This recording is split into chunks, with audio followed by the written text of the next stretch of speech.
we think we might get some story out of Lorraine if we're lucky. If we're very lucky. You guys have been in the vineyard a long time. You probably got a story or two to tell. Just nice to have time to share some of our history, our memories. Is that doing all right, guys?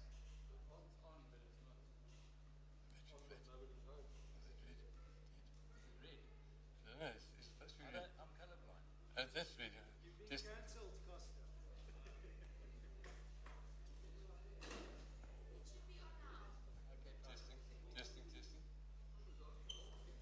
Testing. Thank you.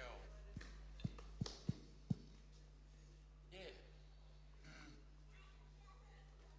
All right, anybody else in the coffee area? We're going to start here, so come through. And Costa, take it away, brother. Okay, yeah, thank you.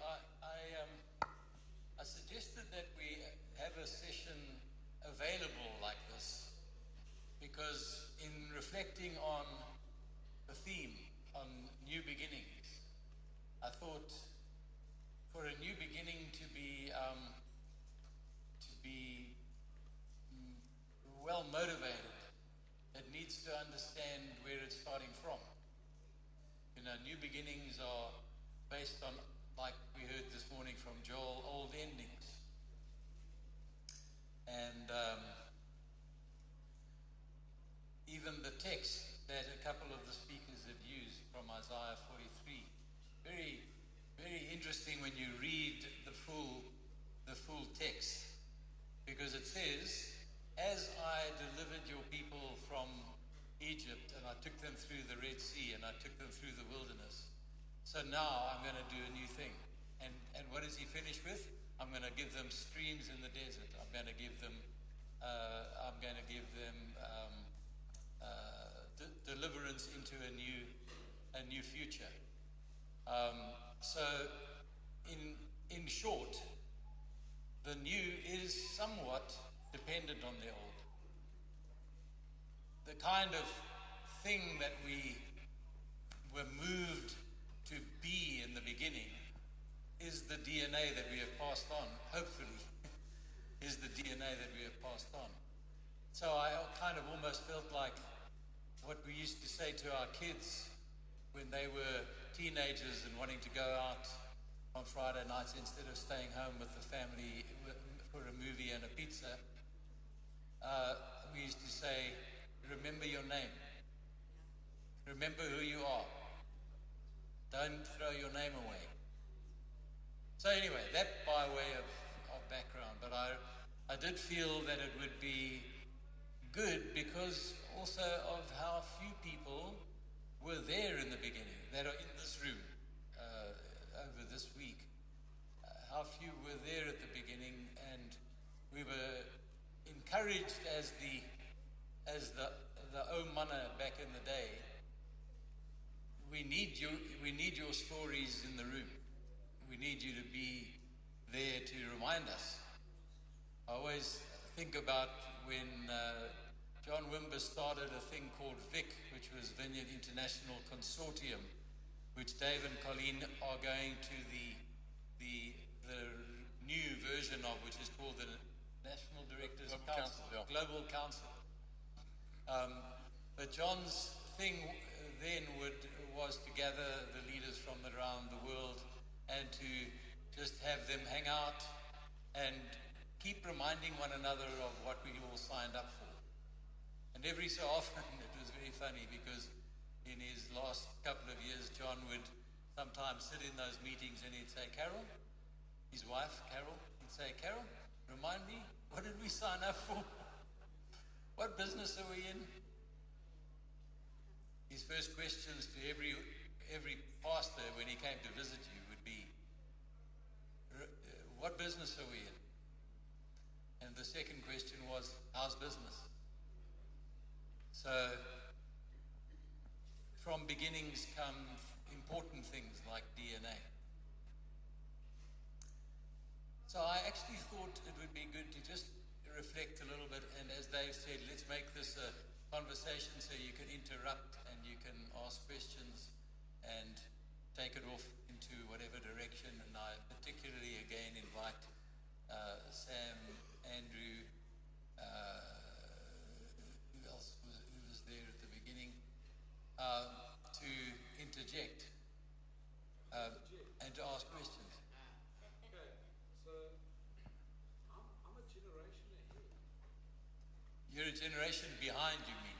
I'm a generation behind. Sorry, Dave. so I just, as Joel did last night with I feel like a lost generation. Because Dave and Costa think I'm old like them. Well, it's because you look so old. Yeah. It's not the age, it's the mileage under the bonnet. Now, just in case people, I never met Wimbo. I met Costa. And that's the transitional discipleship walk of what we carry because of that relationship. Sure. So the story of the vineyard started actually when we lived in Cape Town in the 70s, the late 70s. That included Alexander, who was Bushy at the time. I don't know how many of you are old enough to have remembered Bushy. And another friend of mine called Dave Owen, who had been one of my students when I taught in a Bible school in Johannesburg in the mid 70s, before we went to Cape Town. So David contacted me and said, I want to know if you would be interested in hosting a friend of mine who's coming to South Africa called John Wimber. And so I was pastoring a large church in Cape Town at the time, and he was asking us to host him. I said, absolutely. If you recommend him, I'm in.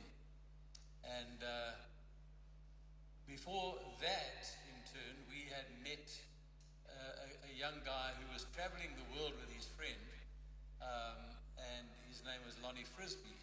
And Lonnie came to our pastors' gathering in Cape Town one morning and really kicked over a hornet's nest, just with the stories he was telling of the way the Holy Spirit had been moving. Now, in fact, I need to go even further back from that to where I came into the faith, which was at the beginning end of what was later called the Jesus Revolution, which was, how many of you have seen the movie, The Jesus Revolution? You've seen it? If you haven't, you should see it, because it's our story, actually. I was a youth pastor in a church in Johannesburg where the Jesus Revolution South Africa began. And it began through the conversion of some hippies and drug addicts and car thieves and all kinds of people who were basically the people who lived in Hillbrow at the time. And the guy they regarded as the hippie king was a guy called Nelson Nurse. And Nelson actually his wife, common-law wife, Shireen, came first, and Shanine came first to faith, and then she brought him the next week, and that was how the thing began. And from then, for 3 years, we saw every Sunday in that church, we saw between 20 and 50 people coming to faith.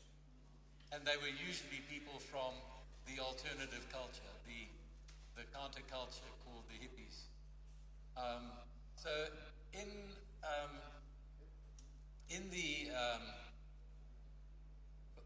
going forward now I had met and married my wife at the tail end of that, and then we had gone and planted a church, and then it ended up with us being in Cape Town, and then meeting Lonnie, and then came this request to host John Wimber. This is right toward the end of the 70s. I had been frustrated as a pastor. I was in a Pentecostal denomination, and we believed in the priesthood of the believer. all believers. We believed in the fact that everyone can do the works of ministry, can cast out demons, heal the sick, the Mark 16 thing. These signs shall follow them who believe. And we believed that. We believed that everyone could do it. But most of them stopped on the gift of speaking in tongues. And some of them maybe interpretation, maybe some of them even a prophetic word here and there. But it was never evident that the gifts were spread right throughout the congregation, even though the church was trying to do that. I was also frustrated with a different thing, which was I found worship, God was doing some stuff in me about worship.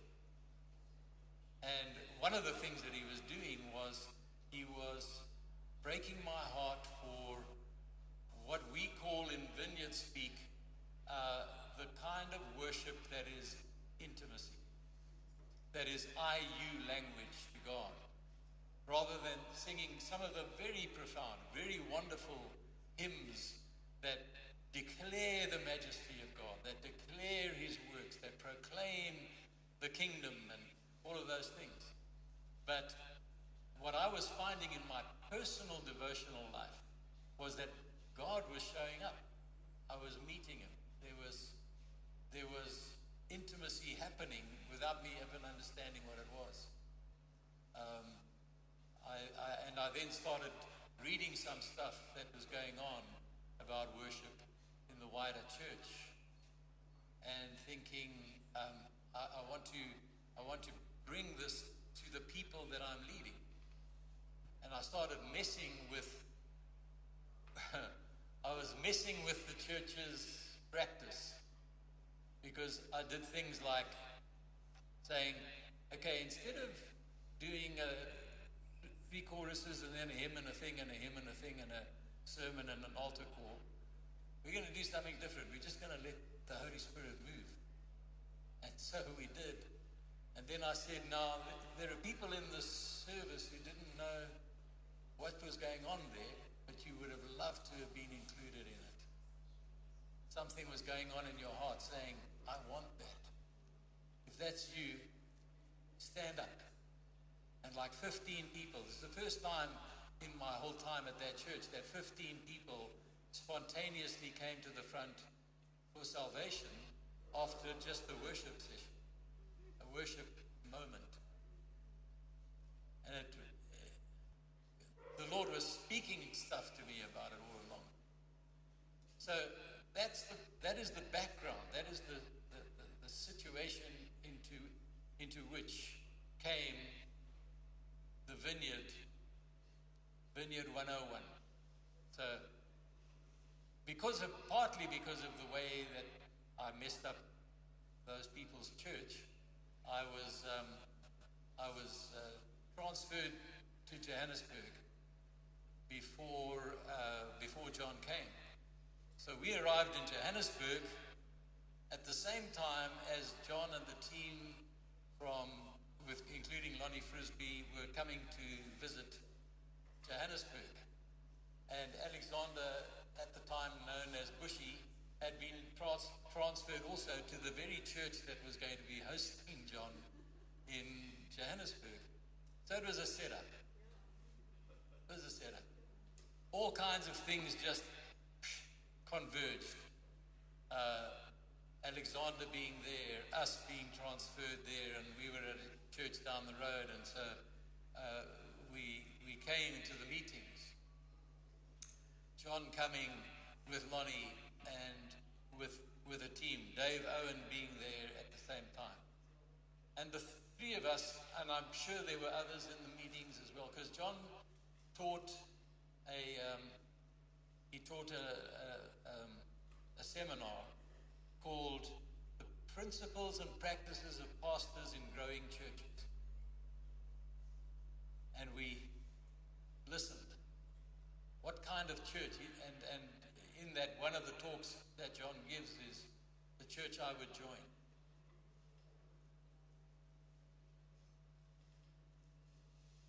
I listened to that, and I joined that church too. One of the things the Lord had actually said to me was, would you come to this church? When I was still pastoring that church in Cape Town, he said, would you come to this church if you weren't the pastor? And I honestly had to say, never. But anyway, so fast forward there, and I said, I would join this church. The church he was talking about. I was sitting there with my mouth open. Someone was reading my mail. Alexander had exactly the same experience.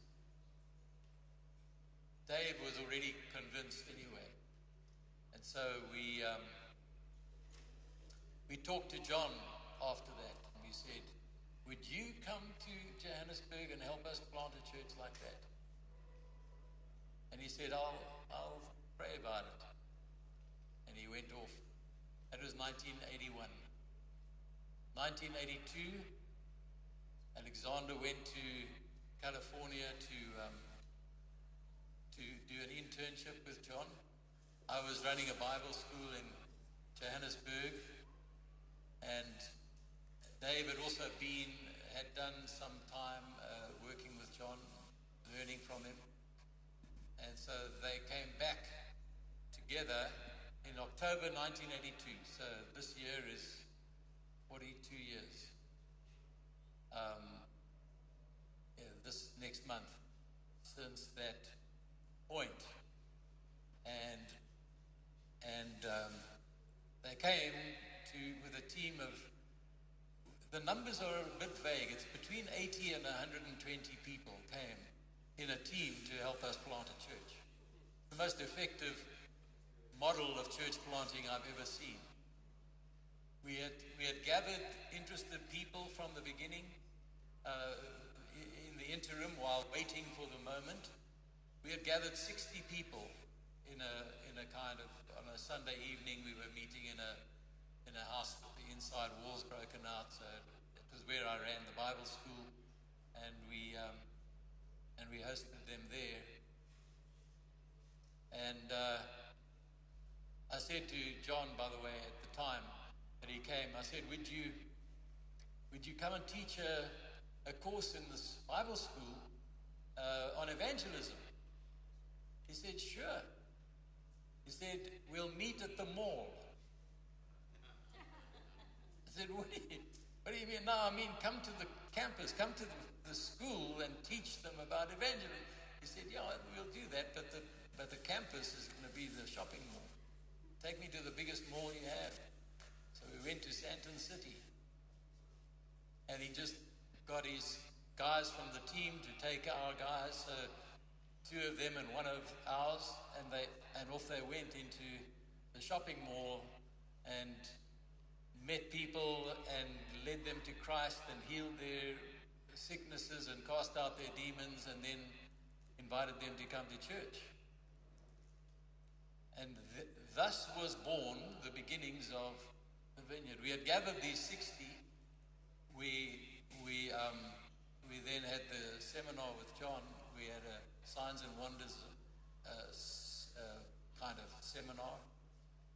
And by the end of that time, which was about 2 weeks, by the end of that time, we baptized one day 150 people who were all the converts that had been gathered from the shopping malls and the swimming baths and all kinds of places, because Joburg didn't have a beach, so they did the evangelism at the swimming pool and Zoo Lake and places like that, the parks. And 150 people were baptized, and we had a church.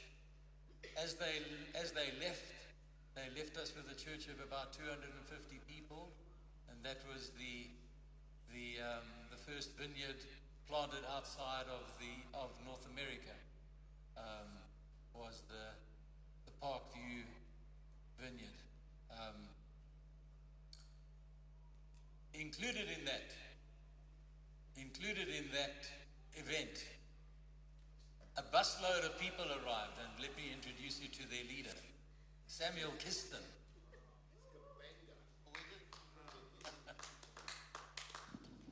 yeah, we didn't have the busload in that time. Or what happened was I was a Pentecostal pastor, minding my own business in Chatsworth for 2 years. I planted that church and it was going well, but God was beginning to deal with me really seriously. And somehow somebody gave me 2 training tapes, the vineyard cassettes that they had, the vineyard cassettes. On one side, they had the training with one guy, Carl, I think it was, playing the guitar and a couple of girls singing. The other side of that same cassette, they had a morning service. They had two like that. The other one had the same training on one side, and they had the evening service as like a model of what ought to be. I had no idea what vineyard was, but that was for me the initiation. And as I listened and during the week, God would just mess me up. Every day, I won't do anything else but just go into that room and wait for God. And it was just wonderful. I didn't know what vineyard was and who they were, or anything like that. Then one of those times, just at that same conference, just before that, they invited me, a friend of mine, Americans. They were not vineyard people, and they were Christian people. They did invite me to that conference, and I was not very, I wasn't enthusiastic. So he says, "Look, I'll pay." I said, "Okay." Then I'll come to stay with him and go to the conference. Yeah, he's an Indian man. He gotta get it right, eh? Yeah. So anyway, we enjoyed the time. Enjoyed is a very, I won't say everything. But during that week, John would stand up to speak on how to grow the church from the bottom up or something like that. And then in the evenings, they'll have meetings in a school hall where the German school, I think it was, and then Lonnie would be released. Somebody would tell a story. Some of the pastors that came with John, he would release them to, I don't know, tell a story. It was absolutely nothing, no content. So I thought, and so he would just speak, and then they will release Lonnie, and he'd get himself draped like this over the stage, and then wait. And they did a lot of waiting. And the Spirit of the Lord would come. And then he would call out people. "You guys over there stand." And then the Spirit of the Lord is on you, and then go. The whole lot will go. And we had rows and rows. And before long, there were people draped over chairs, under the chairs, it was really wild. We saw a guy taking out 5 rows of chairs just from Lonnie praying for him. He was in the front here, and he was thrown backwards with such violence that he took out 5 rows of seats. Bam, bam, bam, bam, bam, and he ended up back in the middle of the hall like that. And I thought he was dead, but he had been delivered, healed, had all his demons, whatever demons who were still lurking, they were all gone. and he was never the same again, that guy. I hope for the better, but... Yeah, it was really wild. So anyway, I was like blown away with this. And then at the end of the whole time, they invited us, those interested pastors, to come to a retreat in Machalis. And Rani was very pregnant with my boy, so she didn't. She was in Johannesburg, came to those meetings, but I went to the conference. I went with my lounge coat, a smart casual kind of thing, and smart pants, lounge shirt, everything else. And then I saw those guys, including John, in that bus. You were a lot better dressed than you are now. The dog's been on my case, but anyway. They short pants. I mean, everybody's flops, short pants. Where are these guys going? And I was like overdressed, for that occasion. And they were there at the retreat, throwing frisbees and everything else. I thought, oh, Lord. And then we went into meetings, which is just powerful. And there was one guy, I became quite famous there. There was one guy, big, strapping guy. The Spirit of the Lord was on him, and Lonnie again was ministering. John was at the back of the stage, and John's going away from this guy, but Lonnie was moving toward him. Because what happened, this guy was swaying like so, then he was swaying low, and then you know how he looked to do like a break dance, and then eventually he's on his shoulder, and then on his head. He's spinning with change from his pocket. You know, everything's flying. The chairs are going everywhere. I thought, man, this guy's needing help, you know. I need to go to him. So I was going toward him to help him. And then Lonnie was coming toward him. I thought, all right, so I got some help. Good. And so as to deal with him, and eventually he subdued, and, you know, he was okay. In the bus going home, I sat with Lonnie. And then I said, tell me about that thing. He looked at me as a funny guy, by the way. And he said, I knew what you were going to do. He said to me, because I was going to go cast out a devil or something, you know, I was gearing up to do that. He says, but, you know, then I thought, you know, it's my meeting, I got to shut you up. And that's what he said to me. What, he's joking? He's a funny guy. And so he's praying we prayed for the guy, and it's just wonderful, just wonderful. So I had that kind of experience. But before we left Makali's, we had lunch, and that was the main thing for me. We had lunch, an 8-seater, and John was sitting over on that one corner. I think Derek was at that table. I'm trying to think. It might have been.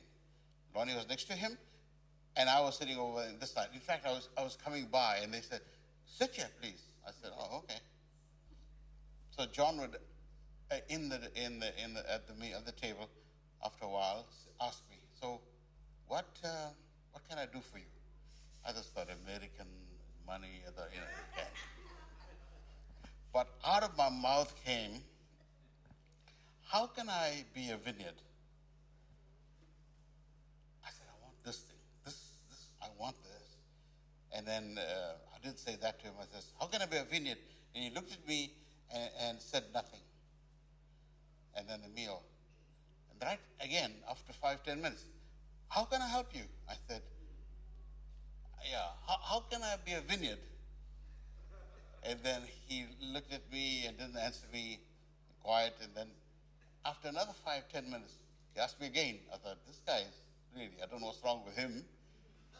He's either not hearing. How can I be a vineyard?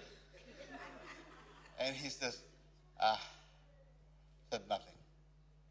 And I left that table, and before I left Makali's, I met him in the passage someplace. I said, you know, this thing is hard to get into.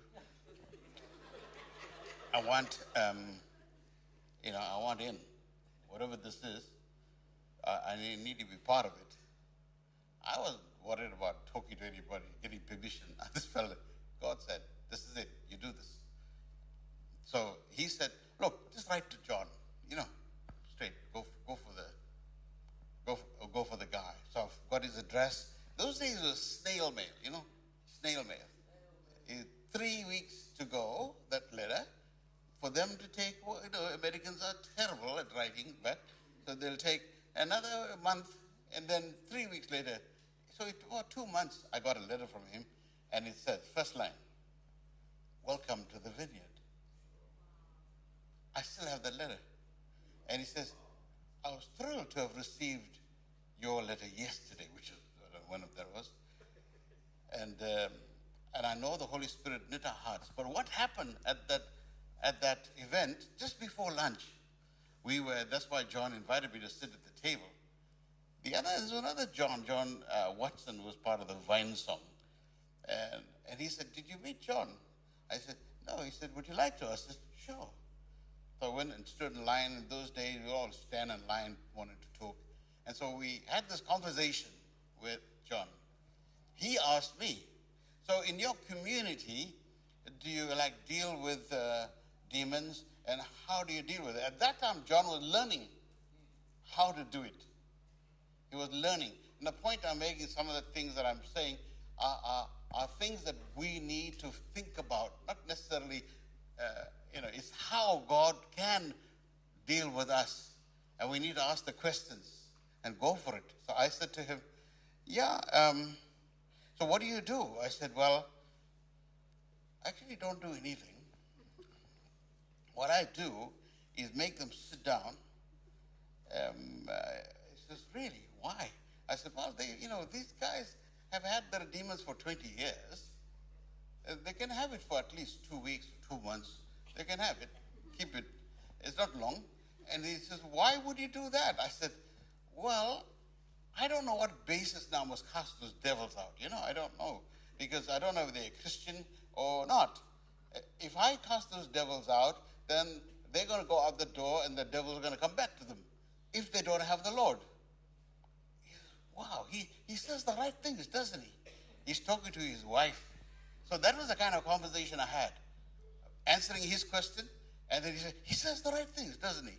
He says, how can you have to give the word into the people. I would feel that they need the Lord more than anything else. If the unsaved guy comes in, and I know where they come from, and they call demons onto them in our community.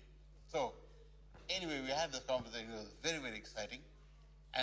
But when I went to the USA in 84, I'll tell this last story.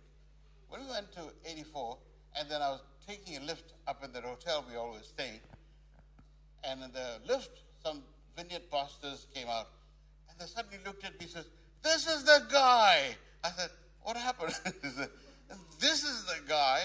And they said, I was telling you about. Everybody else is going away from this man who was broken and hurting and demonized or whatever, but he was going for him. I became famous. So I thought, wow, I've arrived.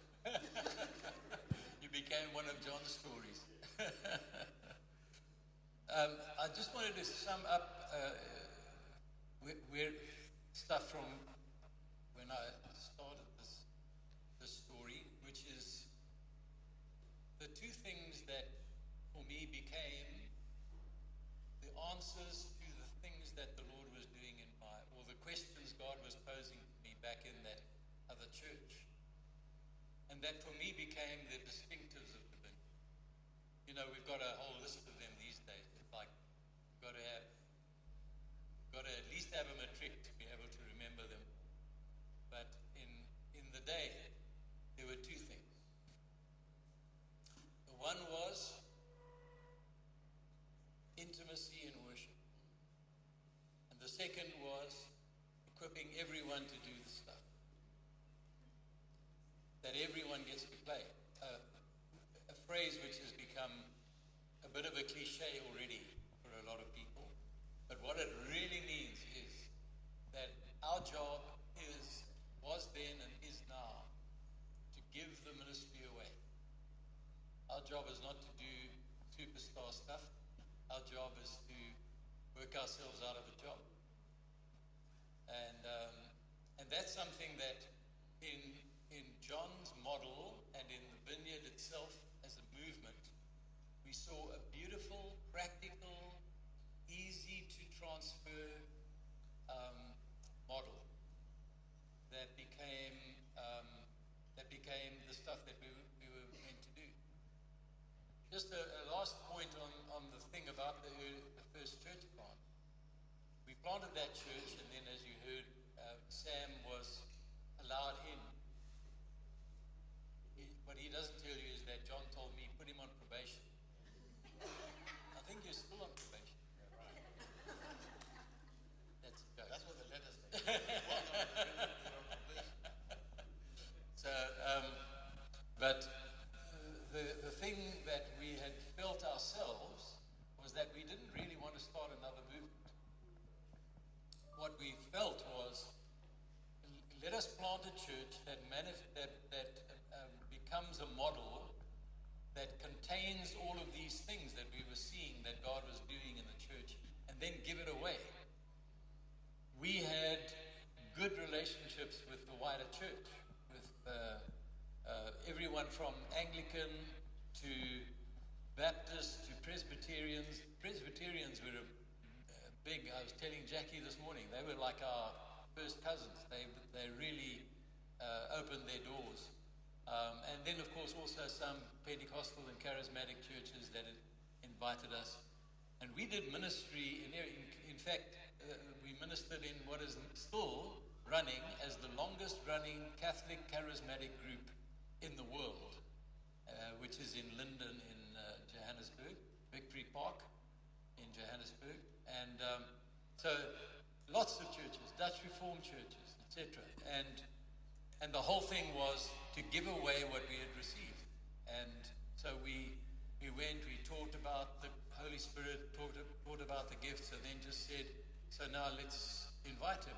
And the Lord would show up, and holy chaos would happen.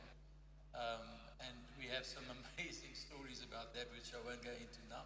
But that became the model. That was what we were doing. And it was only 7 years after that I was praying. By that time, I was the pastor of that first vineyard church in Parkview, and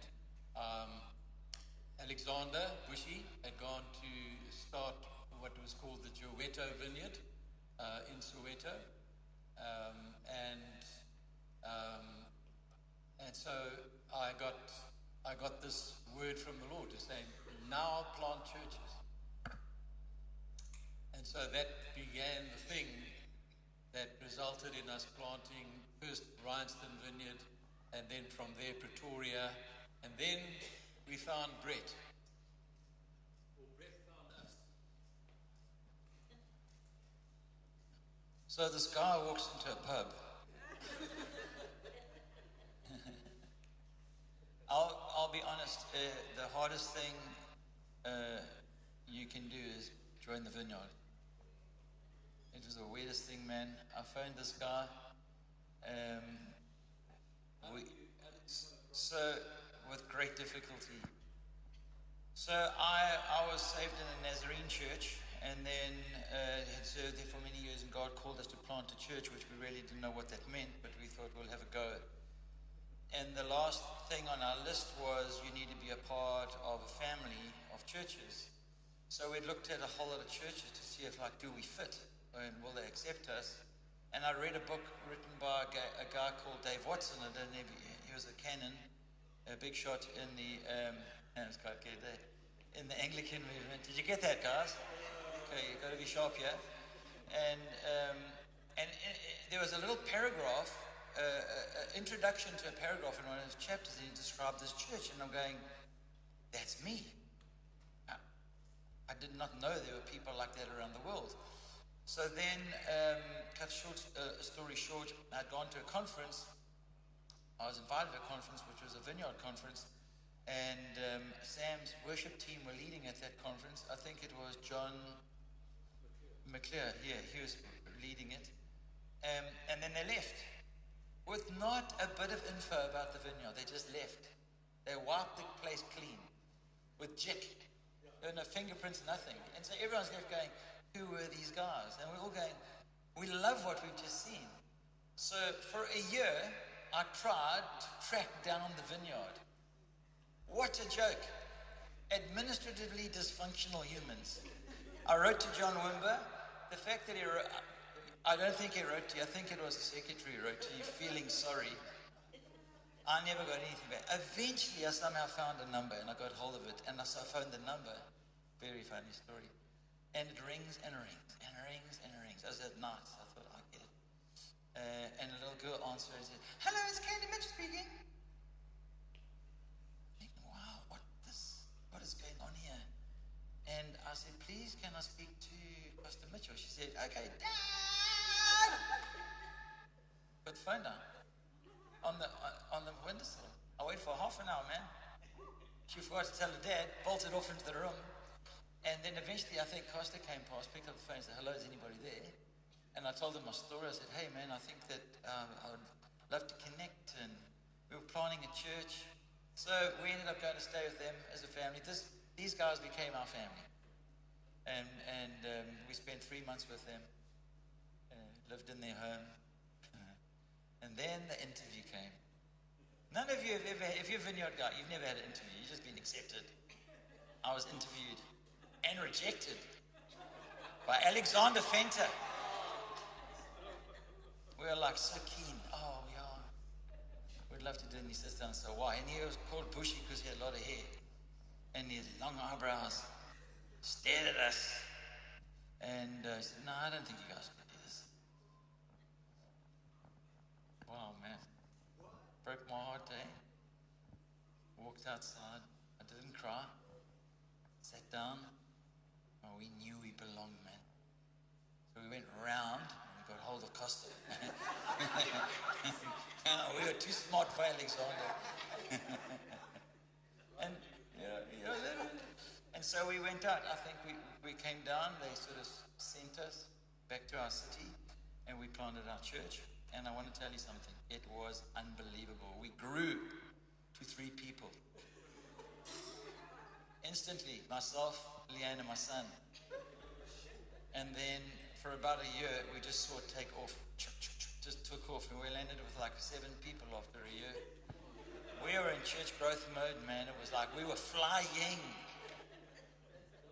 We doubled. Who can say we doubled our church in a year? We did. And you know, the first person to join our church, we hear this knock on the door, and it was a little 10-year-old girl, Stacey Taylor. And she looks up to her and says, I asked my mom and dad if I could come here, and because you're my pastors. And she was our first member, a 10-year-old. So we were going places, man. And the father and her mom didn't follow either. So it has been an unbelievable journey for the last 38 years that we've been part of the Vineyard family. I think it's 38 years, 37 years. And we have seen we have seen our Father do incredible things. We have seen him heal sick people, restore broken marriages, change lives, save lost people. We've seen him keep his hand on us when we've had nothing. Anyone had nothing in ministry? And do you remember the phone call we gave you that one night? We've got nothing. We opened the fridge, all we got is butter and ice blocks. And these guys were amazing. They cared and loved for us. And we've seen God. We've seen God. This is what, for me, is non-negotiable. I don't think those 2 things change. I still think they're the standard. What we believe in is we believe that we can be intimate with God. And we need to be brave to do that. Because in every generation, it does look different, but it is exactly the same thing. And we do believe everyone gets to play. And again, in every generation, it does get different. It's different, looks different. But it's what we believe everyone should do. And maybe Costa never bumped on this, but we do believe lost people matter to God. And we'll lay hands on people and we'll pray for them and we'll cast the devils out. Because we believe the God who loved us can love them equally. And so we're after that as a movement. Nothing's changed. And we'll keep pushing this thing as much as we can. And it has been a blast. It has been an unbelievable journey. And we all got very strange stories to tell, but we're not going to tell them because that'll put you off. Can I mention, in fact, it was also mentioned this morning, the nature of the church is the same, whether it's an Anglican, Presbyterian, Baptist, Catholic, whatever. The nature of the church never changes, or its mandate never changes. As I think it was also Joel this morning said, the Great Commission is the mission. The church exists to make disciples in all the nations, baptizing them in the name of the Father, the Son, and the Holy Spirit, teaching them to observe what Jesus taught his guys to do. And that's where we get to the nuances within the denominations. What is it that Jesus taught his disciples to do. It was to preach the gospel, cast out demons, heal the sick, and proclaim that the kingdom of God is here. That's all he did. He said, and by the way, in order to do that, you've got to hang out with people. You've got to be in their homes. You've got to be among them, and you've got to receive their hospitality. You have to have the vulnerability of receiving their hospitality and then serving them in terms of meeting their needs. Those things do not change. What unique flavors you put on it are the things that we call a movement's, kind of tribal dress. And in the Vineyard's case, as Brett said, it's about the nature of our worship, and it's about the way we, and of course the way we treat people. And then second of all, it's got to do with equipping people to do the works of ministry. How did they let me? Yeah. Good question. Well, I had a real hunger for the Holy Spirit back in the 70s. And I came across the Jesus people on the streets of Port Elizabeth. And this ignited a real hunger for me. In the early 73, I found an old man who prayed for me. And I came to experience the Holy Spirit that opened up a real love for Scripture, which opened up a lot of other things, made me re-examine things. And I was baptized at Camps Bay with Paul Watney and those guys. They were having these mass baptisms, all the hippies, and I was with those guys. Over the next few years, I felt a call to ministry. And the only structure I knew at the time was Methodism, so we went into that. But it was difficult from the get-go because the practices and doctrines were in conflict with what I understood in Scripture, in particular on infant baptism. So finally, after 9 years, they asked me to leave. And I left in late 84. We moved, as we felt called to PE, and began Fountain Vineyard with a couple of friends. We've been there ever since 40 years now. So first 11 years, right from the beginning, we started meeting with some of these guys at Betty's Bay. Do you remember the Betty's Bay gatherings? We used to meet there. ACM, Associated Christian Ministry, that's right. And we used to meet and talk together about how to serve the kingdom and do church in a way that serves the kingdom better. And that's what we're exploring over and over again. As a result of that, many of the guys became Vineyard over the next few years. We retained our independence for about 11 years because coming out of our hierarchical thing, we didn't want to go back into something that's going to control us. We wanted to serve the kingdom. And John Wimber helped me to understand two things that really made it clear for me. The one was our independence can be a good thing, but an independent spirit can be a very arrogant and toxic thing. And we saw that coming on us. So we felt to renounce our independence and become interdependent in a movement that was focused on the kingdom. The other thing that he taught us then was how God uses movements and has used movements throughout church history over the 2,000 years. There have been movements that God has used again and again, which is quite remarkable. And we felt like that was another yes for us. So back in, and we'd already been a couple of us, you with us. So we went with John on that team to Australia, helped launch the Vineyards. We weren't a Vineyard yet. We were still Fountain of Life Community Church. And in Australia, we learned a few things about how he sees leadership. I remember the guy who wanted to lead the Vineyard in Australia, the whole network. And I was walking with John, or pushing, he was in a wheelchair. Remember, he was in his wheelchair with his pig spray for his throat. And pig spit, yeah. And I said to him, so who are you going to appoint? Are you going to appoint this guy? And Wimber said, no, why would I do that? I said, well, why wouldn't you? He's leading a big church. He looks like he's a kind of together sort of guy. He said, no, he wants the job too badly. And I learned something there. I felt like, ministry is not something you must do to validate yourself. And it was a very good lesson around that time. So by 96, we talked with John, and it was very clear that the time had come for us to fully affiliate. So we changed our name and everything to become Vineyard. That's our story, been there ever since. After 17 years of nomadic existence as a local church, we bought land and started developing a centre. And I think I just want to say it's been an absolute delight to have a camaraderie that's deeply authentic in the Vineyard. That's been probably the biggest gift for us, the community that we experience together. It's lot of vulnerability. In fact, the more vulnerable, the more real, more honest you can be. Somehow, the deeper it goes, the more edifying it is. So that's been our story. But one more thing. In Australia, remember John cut that guy's tie off, eh? Tell that story.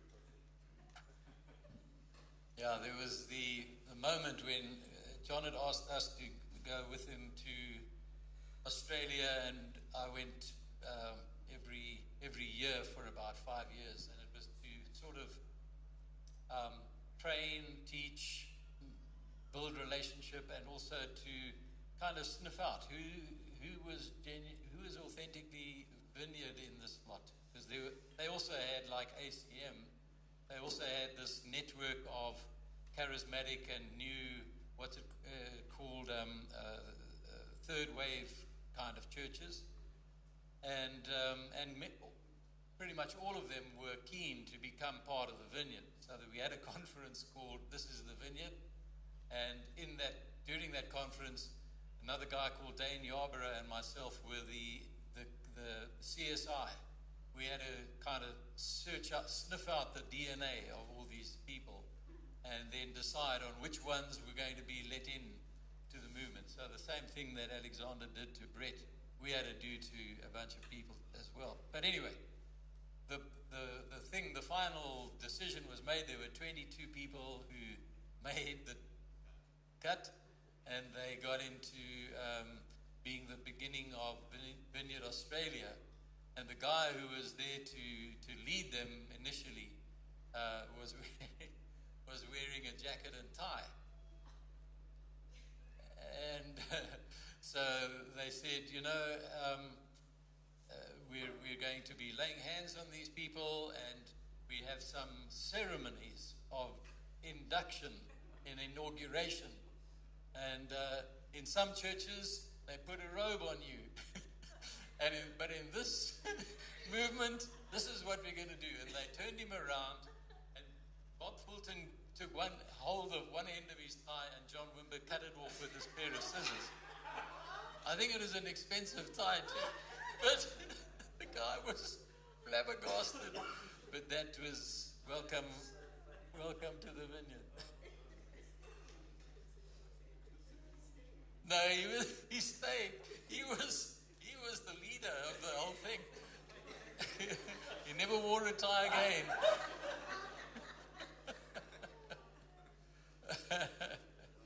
Someone wrote a book, Sacred Cows Make Great Hamburgers. Yeah. And I think that is the truth. For all of us, that's happened, hasn't it? Absolutely. The last thing to just say also on the whole point of what is it that we gave birth to, what was the DNA, is this. I had been in a denomination that was doctrinally driven. Doctrinally, you were qualified doctrinally. You had to believe these things, and it didn't really matter if you put them really into practice, but as long as you believed them, you were in. It's called the bounded set, and the boundary is doctrine. What I discovered in the vineyard, and I believe that this is what is still in our hearts and our DNA, is this, that we are value driven, which means, and we are purpose directed. We have a purpose, we have something that we're striving toward, but we have a value set which is like the engine that drives this whole thing. And those things, those values are different than doctrine in the fact that they have to do with how they are ideas about God and how we relate to Him. They are ideas about one another and how we relate to one another. They are ideas about the world and how we relate to it, and also how we treat people in our churches.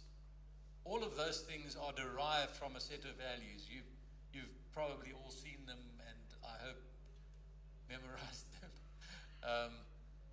But there are these basic foundational things, some of which we've been particularly paying attention to, like in last night's ministry session. But the reality is, let's keep the focus.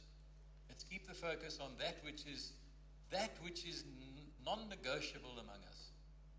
It's not, how you baptize people, and it's not what you believe about the second coming. It's not what you believe about a number of other things that could be constituted to be peripheral issues, but really at the heart. Who is God? What has He given us to do? Who is Jesus? And what is He up to?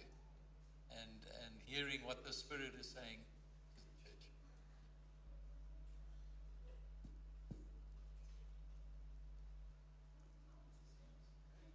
Any questions?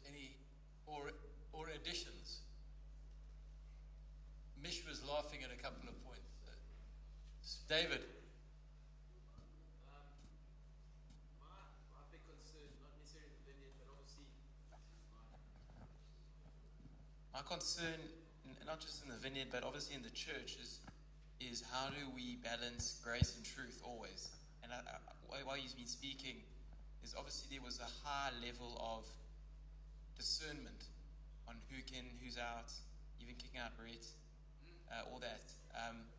How did you guys justify that level of, because right now people would obviously criticize and say, oh, if we did that, that would be deemed as controlling and pushing people out and not wanting to grow.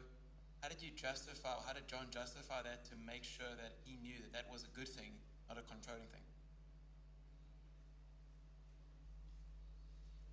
Yeah, great question. And again, because it's I think it is a balance of grace and truth, which I picture as two legs that we walk the journey of life with. And truth is something that you can distill, you can define, you can write it down. So that's where we say things like, here is a set of values. What do you think about these? Now, I have a feeling that if you took those 7 values to 90% of, shall we call them new churches, including charismatic, non-denominational type churches, and you said, what do you think of these?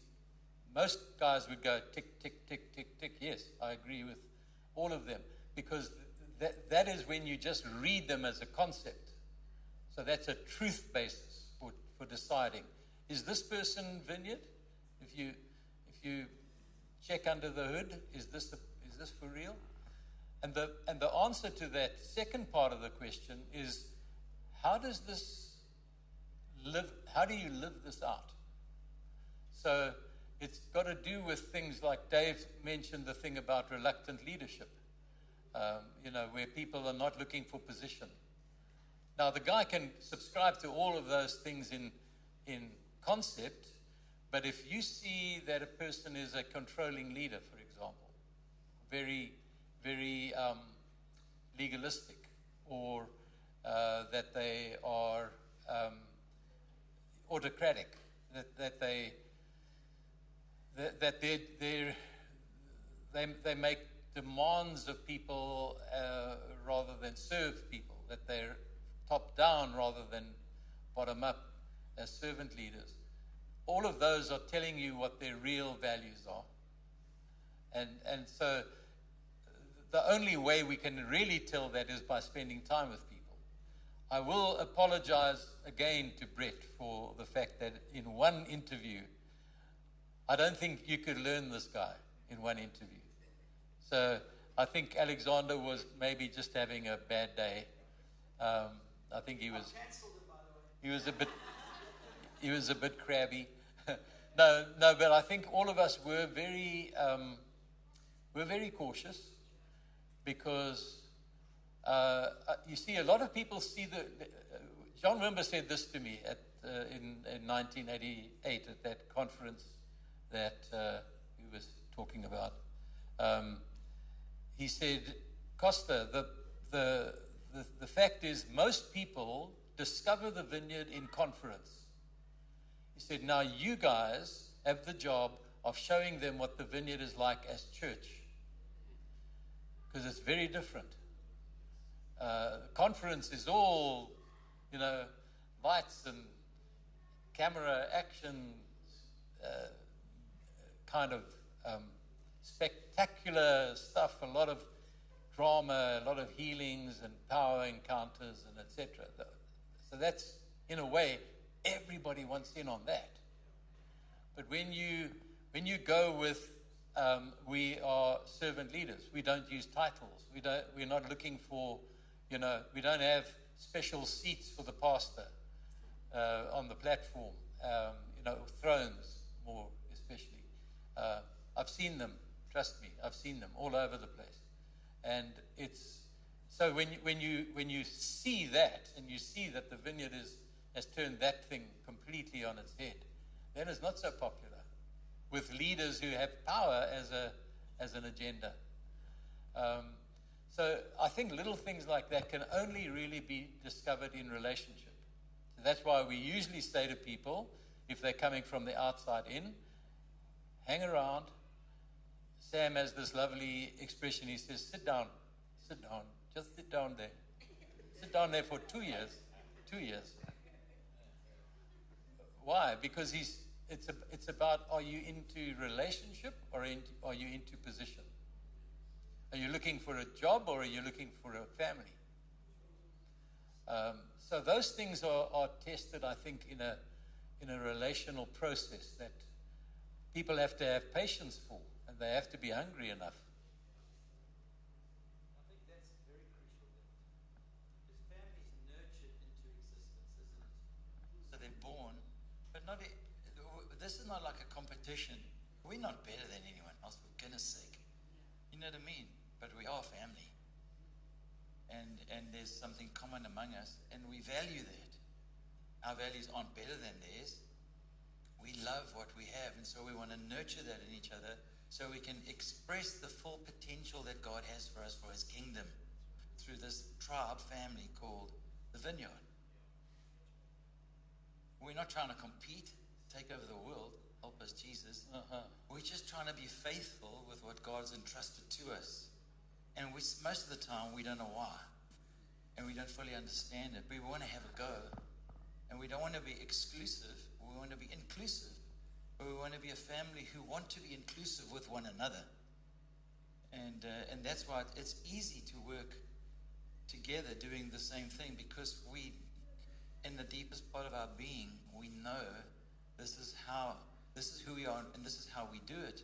But there's also something rises up within us when people start doing things that like, oh, we are family, but we go, but you're not behaving like family.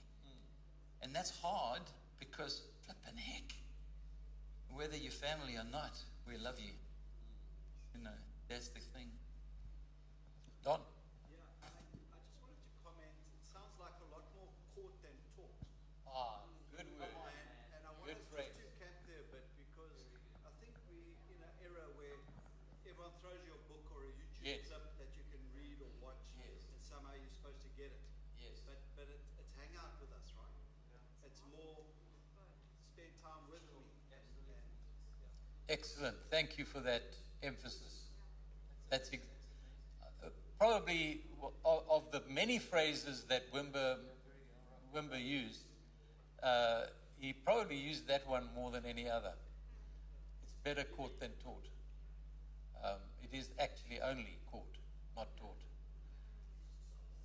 So, and as Dave used the expression this morning, or sometimes saying, vineyard is not something you join, it's something you discover you are. And so it's by hanging out that you discover that that's there, and then it's a natural process. Dave? Yes, Jackie? So I'm curious, I come from a much bigger denomination, and I'd be really interested, I assume you're wanting to grow, and with growth comes complexity, and I'd be interested to hear how you've managed to maintain a family, because that's what I found here. I mean, certainly what you're saying is absolutely what you find when you're coming from the outside, but how would you preserve that if you tripled, quadrupled in size? Because maintaining a family and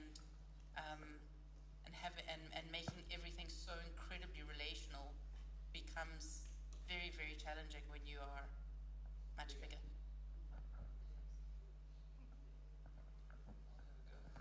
So family. I mean, some of the best families I know are massive families, and they're complicated. But at the end of the day, you know, they fight like cat and dog, and they yell at each other and storm out the room. And then the next minute, they're all crying and loving each other, and they invite their friends around all the time. So, you know, family, I think we have to hold that value as tightly as we can and as lightly as we can. I don't think this is an easy thing. We're just wiggling our way, man. Yeah, it might sound crude, but we are cutting people off, cutting their ties and everything, cutting ties with them. No, I think we use the phrase dating, courtship, marriage, and in order to sustain. I'm trying to answer our sister there. People like what we have, they like what they see, and so we say to them, pastors, let's hang out. So it's a kind of dating phase. Then after a while, they come to our events, which is the important thing, the AVC local events where the pastors are gathering. They hang out there and then show more interest. We had to go the same route as well. And one person, either John or Costa or somebody else, had to say, I think, yeah, they're hungry. So are they coming to our stuff? And John, I remember asking a question like, is he our kind of guy? That is like a strong word. You would talk in an intimate setting, ask a question like, is he our kind of guy? It doesn't mean he's not a Christian, but he's a certain kind of guy. Is he anything like us, anything close to us? Because now we're trying to build something. We're not trying to build everybody, well, come join us and we want this big thing. We're not interested in that. So dating, then courtship, if the thing is great, then we move towards a center of spending more time. You come to our events, we go to your event or church or whatever, to talk with your people, the leaders and so on, and the interaction. Then there's this marriage. We like each other, and then there's a day we set where we officially welcome you into that. But by that time, you would be under some local pastor in an area, and you're known. That's for us pastorally very important. Yeah. Maybe I could just add while you're getting ready for that. In the same way as a pastor builds family in a local church, I think that's how you build family and maintain family in a movement, which is you've got to learn your people. You've got to go and you've got to know what their dog's name is and how many kids they've got and what their joys and their sorrows and all of that are. So that was the thing Wimber used to often use, by the way, another phrase that I know he borrowed from somebody in the Reformation, but it went along the lines of, you say that you are shepherds, but I don't smell sheep on you. Are you in contact? Do you hang out? And of course that goes both ways. People need to be seeking out your company as much as you need to be seeking out theirs and building friendships. So have we learned the people? Do we like them, or do they like us? And then the third thing is it something that you could be proud to have? Would you be proud to have this name? Is this something that you could kind of have a loyalty to, an easy loyalty to, not something that you go, well, I mean, give me the 5 rules I've got to do to follow this thing, or to maybe, join or qualify. One of the things we used to do when we went into the mission field, once Nelson Mandela gave us permission to travel in Africa, was we would teach the values, we would tell some of the stories, we would demonstrate by the ministry that we did there. And then we would have this question and answer session going. So what did you see that you think is what you would want to do for the rest of your life? When you hear this value, what do you hear? Tell us what that means for you. And you can hear in the way people articulate something. You can hear if it's precious to them, if they say it with joy, if they say it with a real sense of ownership. So conversations are absolutely essential for all of that to happen. Sorry, Costa, if I can just add from a different perspective with regards to that question. Coming from the UK, my wife and I served as pastors in the UK for Vineyard, and it's a very different perspective because you've got hundreds of churches and thousands of people coming together. Yet we came back to South Africa last year, and we've been trying to hide in other churches because we don't want to get involved. And we came to our local Vineyard church, and it was like stepping back into family. Different culture, other end of the world, but the DNA, and I think that your question is very valid, but it almost doesn't apply to Vineyard because the way we're so different, we're not hierarchical in that sense that it just works. So whether you've got, I don't know, actually I wanted to ask, how many churches, Vineyard churches are there in South Africa at the moment? Yeah, there's about 60.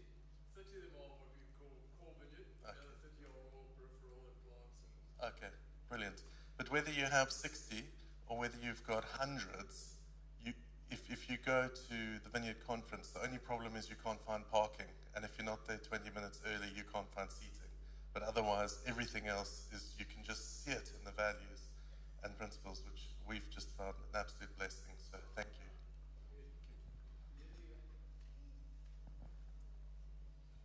I just want to ask from you guys as you tell the story, how you started, how you met Wimba and the presence and all those powerful things. And I want to know, in your assessment now, for all the years that you have, the movement is started in South Africa, what are the lessons that you have learned, and what are the mistakes maybe that we have made, and how do we tap into that former, and so that the latter can be greater than the former. So for me, it's that, as in your wisdom, because you were there when this whole thing started, and along the way, maybe what happened, what are the lessons that you have learned along the way, that you can say to us, you guys, don't go there, or we have learned this, and this is the way, yeah.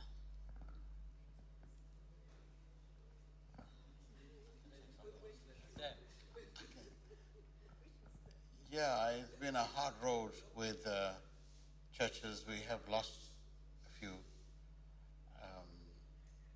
pastors who somehow got in and then decided no. And we had other losses where they had broken down themselves.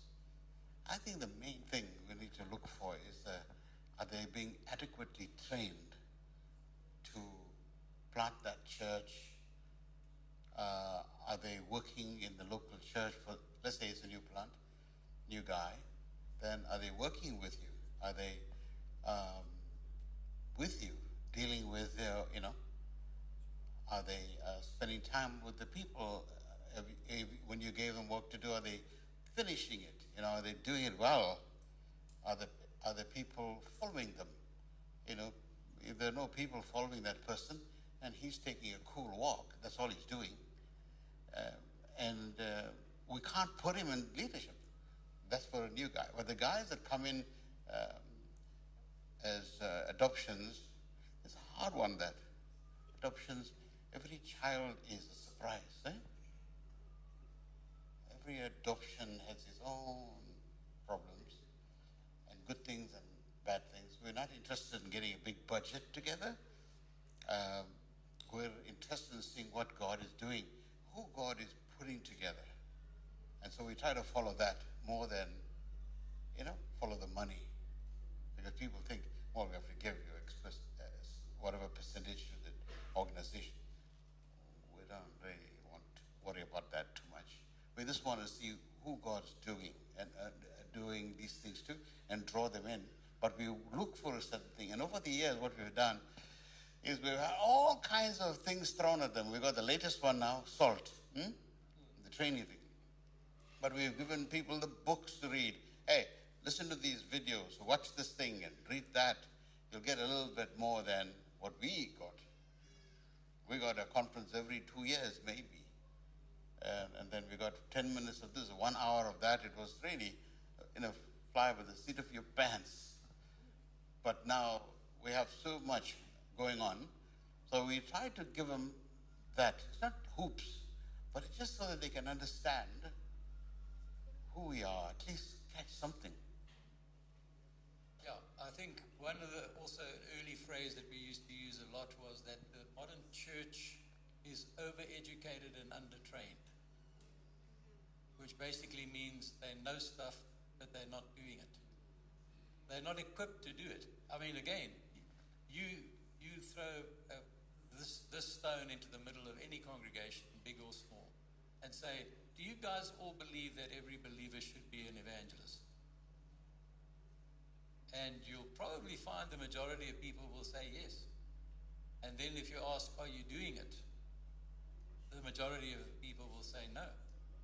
And of course, there's individual nuances and reasons why.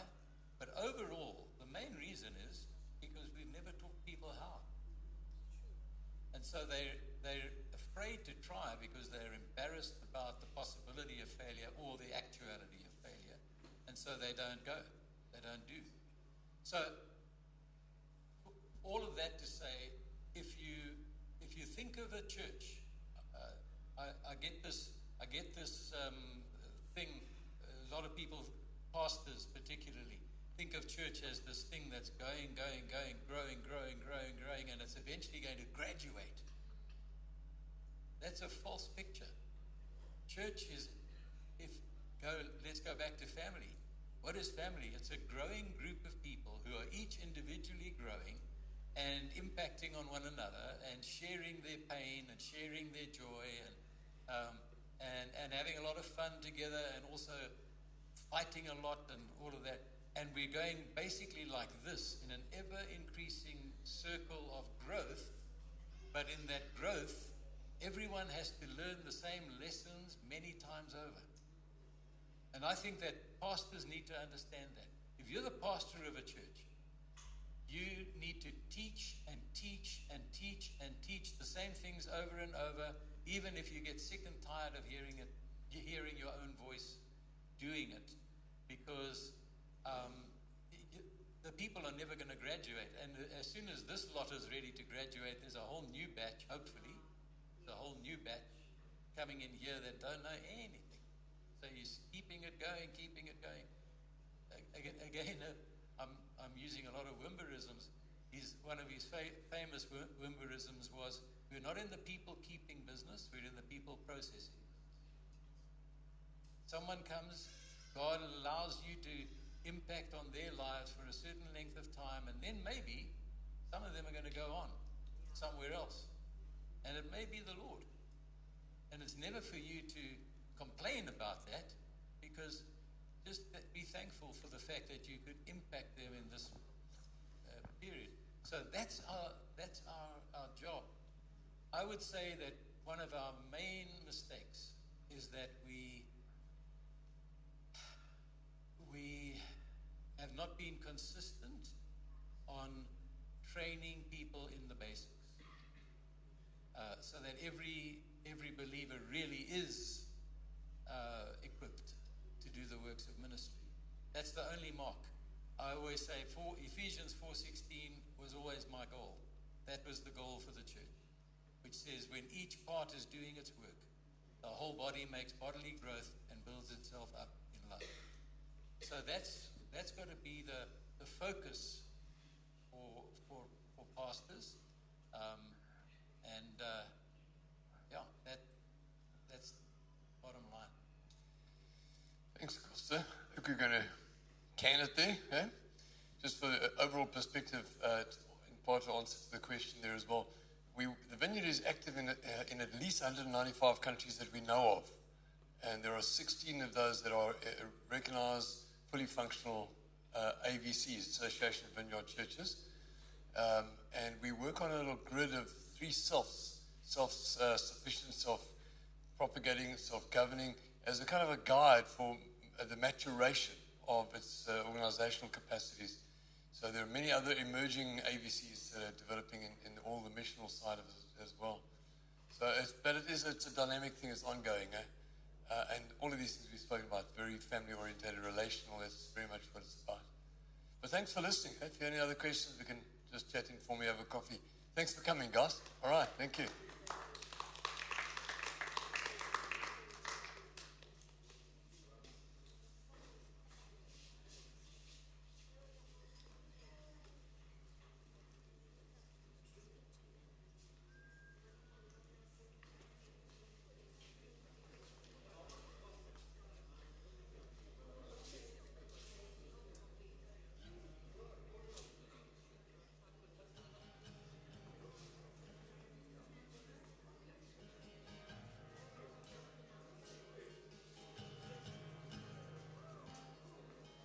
I love you, Lord.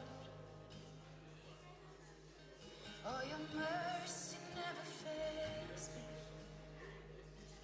All my days I've been held